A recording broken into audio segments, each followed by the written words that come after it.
Hi I'm Satish, welcome to top 90. ఇవాల్టి top 9 entertainment news అంటే ఇప్పుడు చూసేద్దాం. జూనియర్ ఎన్టీఆర్ హీరోగా ప్రశాంత్ నీల్ తెరకెక్కిస్తున్న డ్రాగన్ సినిమా టీజర్ మే 20న విడుదల కానుంది. అయితే తాజాగా ఈ సినిమా టీజర్ గురించి మరో ఆసక్తికరమైన విషయం బయటకు వచ్చింది. డ్రాగన్ టీజర్ను జూన్ 4న విడుదల కాబోయే పెద్ది సినిమాతో జత చేస్తున్నారని తెలుస్తోంది. నార్త్ అమెరికాలో ప్రీ రిలీజ్ సేల్స్లో పెద్ది దూకుడు చూపిస్తోంది. ప్రీ సేల్స్ ఓపెన్ అయిన 4 గంటల్లోనే $1,00,000కు పైగా కలెక్ట్ చేసింది. ఇంకా ట్రైలర్ కూడా రిలీజ్ కాని సినిమాకు ఈ రేంజ్ క్రేజ్ ఏంటంటూ ఆశ్చర్యపోతోంది ట్రేడ్ ఇండస్ట్రీ. రామ్ చరణ్ హీరోగా నటించిన ఈ సినిమాలో జాన్వీ కపూర్ నాయికగా నటిస్తున్నారు.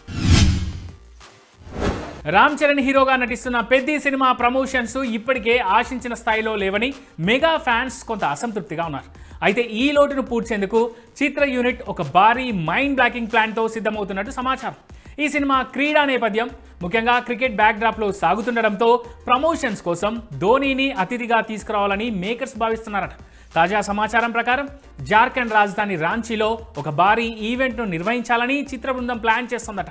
ఈ వేడుకకు భారత మాజీ కెప్టెన్ క్రికెట్ దిగ్గజం మహేంద్ర సింగ్ ధోనీని ముఖ్య అతిథిగా ఆహ్వానించాలని చూస్తున్నట్టుగా ప్రచారం జరుగుతోంది.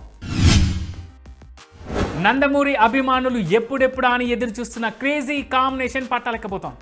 మాస్ డైరెక్టర్ కొరటాల శివ దర్శకత్వంలో నటసింహం బాలకృష్ణ హీరోగా ఒక భారీ యాక్షన్ ఎంటర్టైనర్ సిద్ధమవుతున్న సంగతి తెలిసిందే.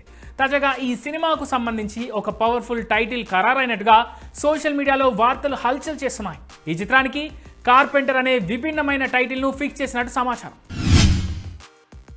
ఓ పక్క తమిళ రాజకీయాలు రసవత్తరంగా మారిన వేళ మన వేణుస్వామి సీన్లోకి రావడం ఇప్పుడు నెట్టింట హాట్ టాపిక్ అవుతాం.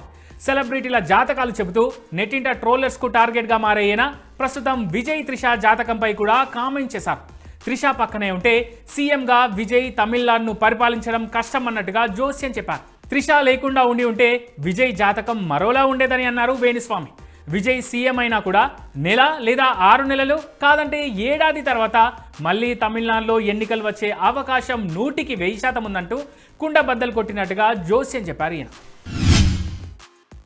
కల్కి పార్ట్ 2ని వచ్చే ఏడాది చివరిలో రిలీజ్ చేసేందుకు చిత్ర యూనిట్ రెడీ అవుతున్నట్టు రూమర్స్ వస్తున్నాయి. ఫస్ట్ పార్ట్ ముగింపులో కమల్ హాసన్ పాత్ర, ప్రభాస్ క్యారెక్టర్ ఎలివేషన్ పార్ట్ 2పై అంచనాలను ఆకాశానికి తీసుకెళ్లాయి. అందుకే ఏమాత్రం ఆలస్యం చేయకుండా సినిమాను ప్రేక్షకుల ముందుకు తీసుకురావాలని మేకర్స్ భావిస్తున్నారట. సాధారణంగా ఇలాంటి భారీ గ్రాఫిక్స్ సినిమాలు కంప్లీట్ కావడానికి చాలా సమయమే పడుతుంది. కానీ కల్కి 2 విషయంలో నాగ్ అశ్విన్ ఒక మాస్టర్ ప్లాన్తో ఉన్నట్టు సమాచారం. నిజానికి పార్ట్ 1 షూటింగ్ టైంలోనే పార్ట్ 2కి సంబంధించిన చాలా వరకు ప్రీ ప్రొడక్షన్ పనులు, కొంత భాగం షూటింగ్ను కూడా పూర్తి చేసి ఉంచారని సినీ సర్కిల్లో జోరుగా ప్రచారం జరుగుతోంది. దీంతో ఈ సినిమా తొందరలో విడుదలయ్యే ఛాన్స్ ఉందని తెలుస్తోంది. సీనియర్ నటి సిమ్రాన్ బాలీవుడ్ మీద సెన్సేషనల్ కామెంట్ చేశారు.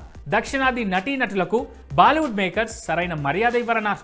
సౌత్ నుంచి వెళ్లే ఆర్టిస్టుల ట్రావెల్స్ టికెట్స్, హోటల్స్ విషయంలోనూ బేరాలాడతారని చెప్పారు. అందుకే తాను హిందీ సినిమాల్లో నటించడం తగ్గించారన్నారు. దురంధర్ ఇంకా అయిపోలేదంటూ మేకర్స్ కొత్త విషయాన్ని అనౌన్స్ చేశారు. ఈ ఏడాది ఆఖరిలో దురంధర్కి సంబంధించి సర్ప్రైజ్ రివీల్ చేస్తామని తెలిపారు. దురంధర్ సీక్వెల్ రిలీజ్ అయ్యి 50 రోజులైంది. ఈ సందర్భంగా దురంధర్ హ్యాష్ట్యాగ్ ఫుల్ ట్రెండ్ అవుతోంది. ఇప్పుడు సర్ప్రైజ్ ఏమై ఉంటుందా అనే చర్చ కూడా సోషల్ మీడియాలో జోరుగా నడుస్తోంది.